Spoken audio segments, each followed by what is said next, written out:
Salut à tous, c'est Passion Mécanique pour une nouvelle vidéo.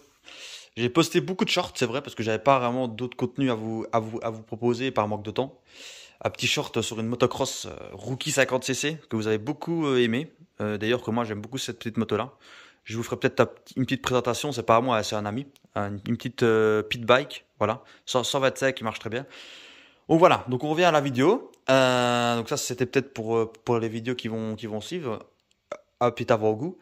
Voilà, donc la vidéo, donc de nouveau sur le Wheeler, ça fait un petit peu longtemps sur le B111, donc les deux autres ont été vendus, le Roper a été vendu et le C121 a été vendu aussi, donc il ne reste vraiment plus rien, des lots des 4, tout a été vendu, il reste le V-Scoot qu'on vend pas et le B111 que bien sûr je vais vendre, hein, je vais pas garder ça, il est pas en bon état. En nickel état, je l'aurais bien gardé parce que ça, c'est des tracteurs que j'aime bien. Mais voilà, on revient sur le problème de boîte. Bon, en fait, j'ai cherché une boîte pendant beaucoup de temps et j'ai pas trouvé de boîte et c'est des prix insensés. Et même des épaves, j'en ai pas trouvé. Donc, ben, je vais devoir être obligé de remettre la boîte que j'ai démontée, tout bêtement. Parce qu'en fait, la boîte qu'on m'a filée, pour ceux qui n'ont pas vu la vidéo, elle est là. Et en fait, bon, les vitesses passent déjà beaucoup mieux que sur l'autre, ça craque pas. Mais le problème, c'est que elle est en meilleur état au niveau des pignons. Mais le problème, c'est que le plateau, comme j'avais dit, est complètement voilé. Donc, dès qu'on va rouler un peu vite, la courroie risque de sauter. En plus, les jantes qui étaient pourries et les pneus qui étaient morts étaient soudés sur les axes. Donc pour changer le pneu, on ne pouvait pas enlever la jante, il fallait enlever le pneu quand il était sur la jante, sur l'axe. Donc enlever le pneu, enfin déjanter un pneu sans l'enlever de l'axe, c'est quasiment impossible et c'est vraiment chiant. Et les jantes étaient rouillées et je ne pouvais pas remettre ça sur le tracteur, quoi. Ça aurait été vraiment moche. Et de toute façon, même si j'avais voulu le faire, euh, la poulie, elle est voilée, donc dès qu'on va aller un peu vite, ça va sauter dehors, enfin la courroie va sauter, donc c'est pas une si bonne boîte que ça en fait, c'est-à-dire que l'état de la boîte, en plus là c'est fort abîmé, vous voyez, bon ça c'est un détail, mais voilà, mais l'état de la boîte est meilleur à l'intérieur, mais la poulie par rapport à l'autre est voilée, donc dès qu'on va aller un peu vite, la courroie va sauter, les jantes étaient soudées sur les axes, donc impossible de changer les pneus, ou alors ça allait être très très compliqué, voire même impossible, ou alors c'est très chiant, et c'était rouillé. Donc voilà. Donc bah, j'ai décidé de ne pas mettre cette boîte là. Et de toute façon, on a cassé les pignons qui est à l'intérieur sans faire exprès quand on a tapé pour enlever les jantes. Donc on va. Donc ça c'est boîte courte et longue. Hein. Donc on va remettre la boîte d'origine qui au moins elle n'a pas les jantes rouillées. Elles ne sont pas soudées sur l'axe. Les cardans sont toujours là. Et au moins la poulie est pas voilée. Par contre, les engrenages sont flagués, mais au moins elles fonctionnent quand même, mais très très difficilement. On a remis de l'huile dedans pour voir si ça craquait moins, parce que la boîte elle est fort abîmée, mais bon, en fait ce qu'il y a c'est que c'est une boîte qui avait déjà été ouverte, qui avait déjà été réparée, parce que il y a 15 ans d'ici, la boîte était déjà malade. Le mec a refait la boîte, mais le problème c'est que le filetage du bouchon de vidange est flagué. Du coup, il y a eu un manque d'huile dans la boîte et c'est pour ça que elle craquait quand je passais les vitesses et c'est pour ça que elle ne fonctionnait plus bien et qu'il y a eu de la limaille. Donc ça l'a complètement flagué.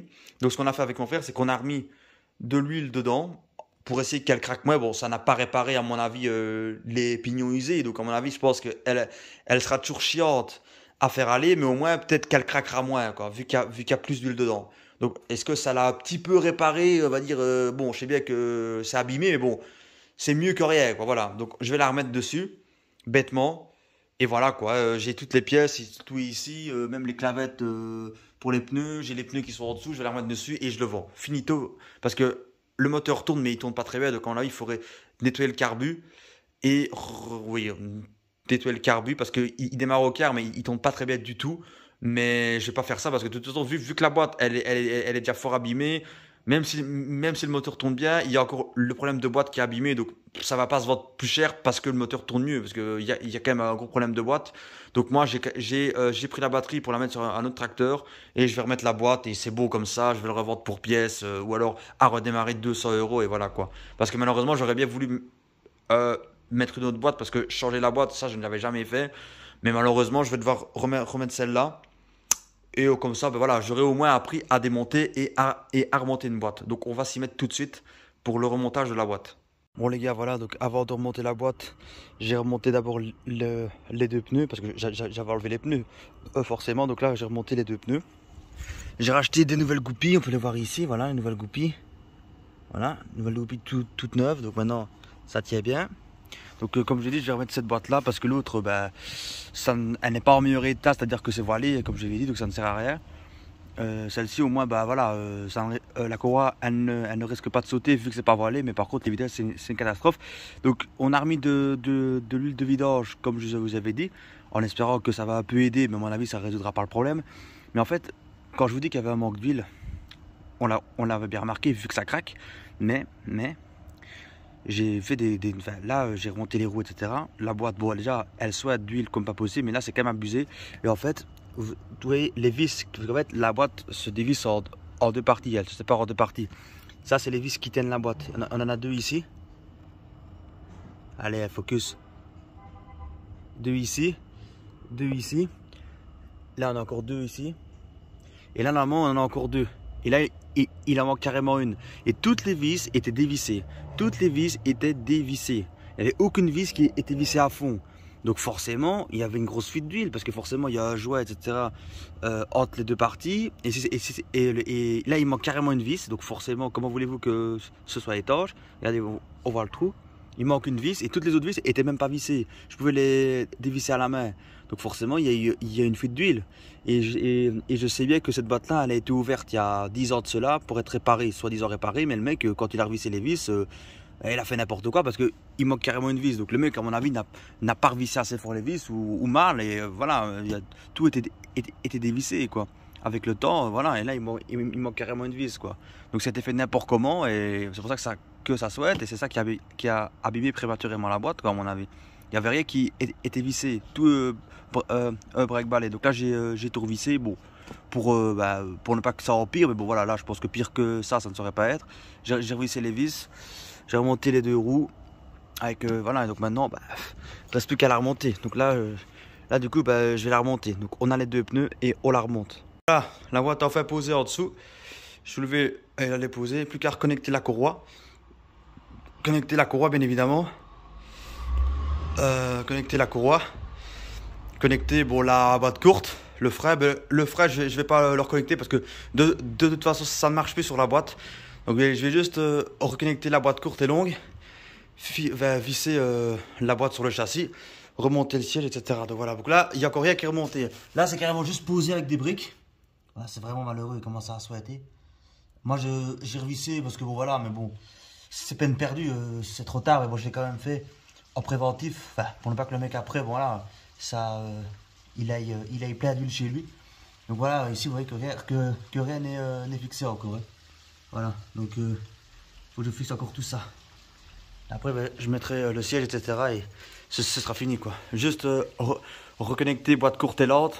La petite barre rouge là, ici. Et l'autre, je reconnecte pas parce que vu que le frein ne marche quand même plus, ça sert à rien. Voilà. Allez, on continue. Donc voilà, donc la boîte elle est enfin posée, elle est terminée. Voilà. Donc cette séquence-ci. A été faite 2 semaines après la séquence que vous venez de voir, où j'avais juste posé la boîte sans rien visser, a été faite il y a 2 semaines. Donc là c'est une séquence, celle-ci faite, qui date de il y a de maintenant en fait. Et je fais cette séquence-ci 2 semaines après avoir fait l'autre que vous venez de voir. Et en fait la boîte est restée posée sans être vissée pendant 2 semaines parce que je n'ai plus trop eu le temps d'y chipoter vu que j'ai eu le Centaur, voilà, que j'avais déjà présenté.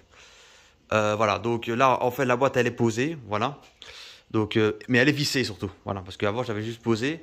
Non, elle est vissée, elle est faite. Donc j'ai vissé la boîte, j'ai remis le siège, j'ai remis le garde-boue, j'ai remis la courroie, bien évidemment. Je vais vous montrer. Voilà, donc là, toutes les vis, je vais terminer. Là. Donc voilà, toutes les vis sont remises, voilà. Les deux vis là, les deux autres vis ici, les deux boulons.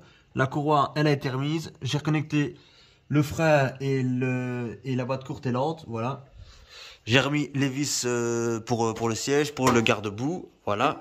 J'ai enlevé la batterie, car la batterie, elle est encore bonne, donc on va la garder. Le moteur, j'ai rien fait.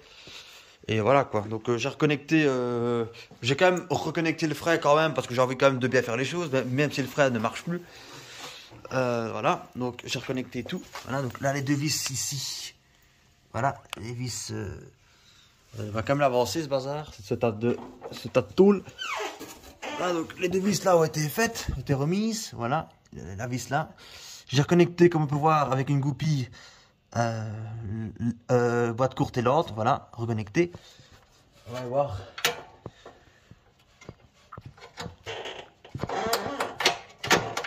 voilà. Ça a été remis, voilà, donc j'ai tout reconnecté. Voilà, donc là, le frein aussi, je l'ai quand même fait. Même si je ne marche plus, bah, je l'ai quand même fait.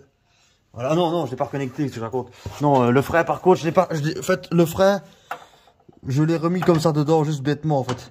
Voilà, je le mets juste comme ça dedans. Pour ce qui est, donc on peut voir ici au fond, là. Pour ce qui est de la boîte courte et lente, je l'ai remis dedans et j'ai remis une goupille pour ne pas que ça saute dehors. On peut voir que ça tient dedans, voilà. Par contre, pour le frein, ben, je l'ai juste remis bêtement dedans, sans mettre de goupille. Parce que vu que ça fonctionne plus, ben, même si ça sort dehors, je m'en fous parce que de toute façon, ça marche même plus. Donc au pire, je le laisse comme ça pendouiller, vu que ça ne marche quand même plus. Mais par contre, pour la boîte courte et lente, je l'ai remis correctement, voilà. Parce que bon, vu que ça fonctionne encore, ça je l'ai remis, mais là, voilà quoi. Je le mets juste comme ça dedans et c'est bon. Voilà, donc là, la mâchoire qui vient appuyer, vous voyez. Ça ne marche plus du tout. Donc, j'ai remis un peu d'huile par le bouchon de vidange qui est derrière, par le bouchon de remplissage. On verra bien si ça change quelque chose. À mon avis, je ne m'attends pas à des miracles, étant donné que bah, la boîte est morte. Hein. Enfin, elle est fort abîmée, quoi. Donc, j'ai remis de l'huile par ici, par le bouchon ici, voilà. Donc, j'avais revissé. Donc, comme j'avais dit, j'ai revissé toute la boîte car toutes les vis étaient dévissées. Donc, voilà, donc là, il est remonté. Et voilà, quoi, là, enfin, fini.